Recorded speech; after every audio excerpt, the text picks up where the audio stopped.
Existe o conceito errôneo no ar. O imigrante brasileiro que vai para os Estados Unidos, ele rouba empregos de americanos? Bem-vindo ao programa Pílulas de Imigração, com os advogados Albert Rezende e Willer de Siqueira.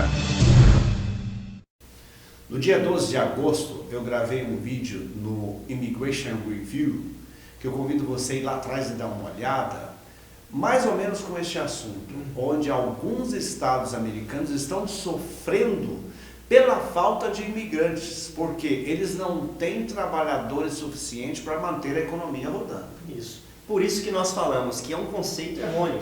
O estrangeiro, principalmente o brasileiro que imigra legalmente para os Estados Unidos, não está roubando um trabalho de um americano.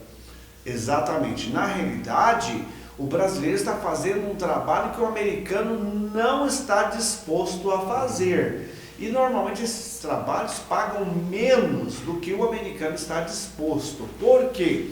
Porque são trabalhos, algumas vezes braçais, que não pagam 200, 300 dólares a hora, e que o americano já formado com doutorado fala, eu não faço.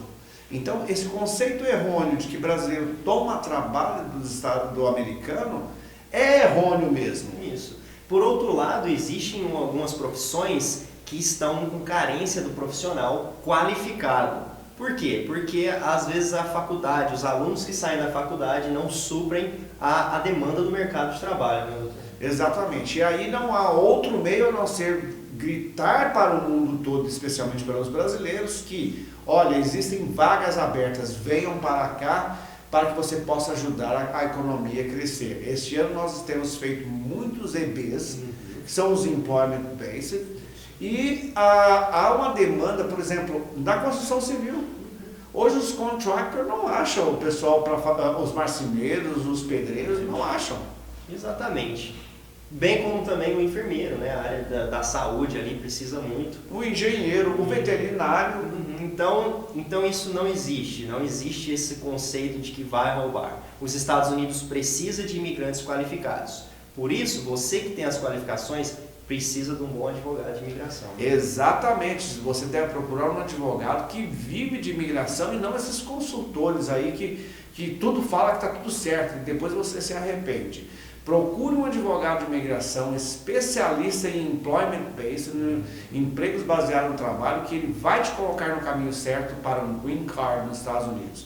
Então, o que nós vamos convidar quem está ouvindo a fazer, doutor?